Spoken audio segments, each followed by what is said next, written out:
Salut tout le monde, alors aujourd'hui je vous retrouve pour la toute première vidéo avec une bonne semaine de retard. Il y a 10 ans, jour pour jour, j'ai posté ma première vidéo. J'avais 15 ans et aujourd'hui j'en ai 25. Mais je serais qui sans le coin d'Élodie? Je suis née en 96 en Alsace, j'ai des parents super cool, un frère hyper créatif qui dessine et qui est passionné de jeux vidéo. Je suis plutôt bonne à l'école, j'ai plein de copains, en fait je suis à l'aise dans tout mais j'étais un peu passionnée par rien. J'ai jamais été très douée de mes mains et c'est l'ordi qui m'a permis d'explorer mon imagination. J'ai commencé à poster mes montages faits sur Photofiltre, sur Skyblock, Tumblr, bref c'était comme la suite logique de ma personnalité. Et puis j'ai découvert YouTube. Je regardais des vidéos d'anglaises, d'américaines, d'australiennes, c'était un peu un nouveau monde et puis ma mère un jour elle m'a dit Et toi tu voudrais pas faire des vidéos? J'ai filmé mes premières vidéos avec son iPhone 4, vraiment genre zéro montage. Donc lui j'ai un chien, je vais le chercher. J'ai commencé quand j'étais en seconde, donc tout début lycée. J'avais un super groupe de copines autour de moi qui m'a encouragée et personne se moquait. Et sur YouTube, petit à petit, j'ai noué des liens avec des filles qui venaient de partout en France. J'étais sur une chaîne collaborative avec des youtubeuses que vous connaissez peut-être et qui ont beaucoup évolué de leur côté aussi. On a même fait des rencontres sur Paris et mes parents ont eu pleine confiance en moi et mes délires. Ils me laissaient partir toute seule. Et honnêtement, je sais pas si j'en aurais été capable à leur place. Et puis j'ai passé mon bac, j'ai continué une formation en 2 ans. J'ai fait mon petit bout de chemin. J'ai évolué vers un thème que j'ai adoré, celui des sneakers. C'est l'un des trucs qui m'a le plus animée et qui a fait grandir ma communauté. J'adorais partager autour de ça, faire des wishlists, des looks, partager mes bons plans. C'est un univers qui manquait grave de filles alors qu'on voulait toutes des baskets et je pense que c'est ce qui fait que ça a marché pour moi. J'ai commencé à avoir des vrais collabs avec des marques et beaucoup de connaissances dans ce milieu et paradoxalement je me sentais pas trop à ma place, je me suis un peu lassée en fait. Je faisais des allers-retours entre l'Alsace et Paris et j'étais en année sabbatique pour faire mes vidéos à fond mais j'ai jamais été aussi perdue de ma vie. C'était trop tôt, je pense que je croyais pas en moi. Ça revient souvent, c'est une sorte de paralysie quand t'as plein d'idées mais que t'arrives pas du tout à les réaliser.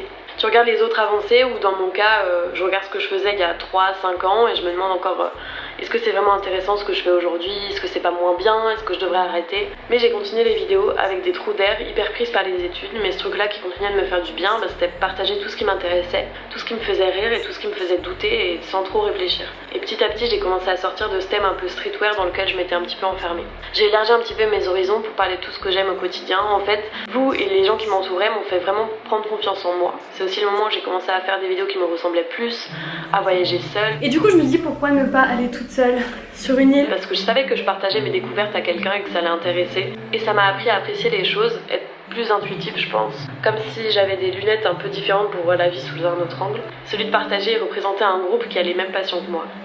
Et pourtant j'avais du mal, et j'ai toujours, à assumer cette partie de moi dans certains contextes. Ça peut être professionnel, familiaux, quand je rencontre des gens. Ça fait 10 ans et tout ce que j'arrive à dire c'est Je fais des vidéos sur YouTube. mais ça suffit en fait. Il y a plusieurs moments où je me suis lassée pour revenir à chaque fois vers un truc que j'aime, c'est les lieux, donner des adresses, la maison. J'ai commencé à aimer l'architecture, les objets, leur utilisation, comment ça rend à la caméra aussi. Et à ce moment-là, je me suis autorisée à aller vers des nouveaux sujets que je maîtrisais moins. Ça m'a fait un bien de ouf et c'est comme si je recommençais ce projet-là. En 2018, j'ai rencontré Elzer qui m'a aidée pour une vidéo adresse. Et c'est aujourd'hui un pilier dans ma vie. Je me rends compte qu'il y a peu de gens rencontrés via les réseaux sociaux dont je suis vraiment très proche aujourd'hui. La plupart, c'est mes amis d'enfance ou du lycée. Et ils sont dans des univers différents. C'est ce qui m'inspire et me permet de déconnecter quand c'est nécessaire aussi. Vous avez déjà vu passer Marie, je pense. Elle m'inspire tout le temps, je la connais depuis sa naissance et c'est un lien très fort et précieux. C'est grâce à elle que j'ai découvert Montréal aussi. Si on pouvait aller quelque part dans le monde ensemble. Montréal! Moi j'ai envie d'y aller. Je suis de retour à Montréal, que je suis chez Marie, de retour avec les chats. J'allais passer 4 mois là-bas dans le cadre de mon master, mais malheureusement la pandémie est arrivée. Même si perso j'ai eu énormément de chance de ne pas être impactée, au contraire ça m'a donné un nouveau souffle. Et pendant le premier confinement en 2020, j'ai commencé à réfléchir à un nouveau projet. J'avais envie de revenir à du matériel, à un truc que je pensais ne pas être capable de faire, un truc de mes mains. J'avais envie de me faire confiance et d'aller vers un nouveau terrain d'exploration qui m'anime. J'ai créé ma marque! Et le 3 mars 2021, j'ai lancé ma marque et que, ça veut dire quoi en alsacien? C'est très très cher à mon cœur encore une fois. Et j'ai sorti 3 séries de coupelles et de vases cette année. On a été en boutique, c'est sûrement le plus gros projet indépendant sur lequel je me suis engagée jusqu'à aujourd'hui. C'est vraiment un truc que j'ai envie de faire à fond, sans être stoppée par mes baisses de morale ou mes propres doutes, et c'est toujours le cas pour mes vidéos. Ça c'est mon plus gros défi actuel, et je compte bien le relever grâce à l'aide de gens méga talentueux qui m'entourent, comme Sophia. Je vais aller à la BU avec une copine qui s'appelle Sophia. Salut! Qui est aussi un pilier depuis le début du projet, et l'une de mes amies proches qui comprend tous les côtés du métier que j'exerce, qui est un peu chelou. J'ai aussi envie de continuer à rencontrer des artisans, des artistes et des entrepreneurs qui m'inspirent par leurs techniques et les lieux dans lesquels ils évoluent. En fait, le coin d'Élodie, pour moi, c'est ma plateforme d'expression. C'est un peu mon exutoire, c'est un peu comme si j'avais un Tumblr en 2010. Peu importe ce dont j'ai envie de parler, je me sens tellement en sécurité et en phase avec vous. Et c'est grave de l'amour, du soutien, plus que ce que je mérite. C'est aussi une forme de validation, je m'en rends compte, et je sais que c'est aussi mon job. C'est comme ça que je gagne ma vie depuis mes 18 ans.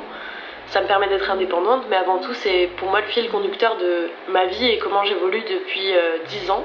Et ces 10 années qui sont hyper charnières dans le développement de ma personnalité, de mes expériences, de mes rencontres. J'ai de la chance parce que même si ça peut vite monter à la tête, que ce soit les statistiques, la comparaison avec les autres ou soi-même avant, etc.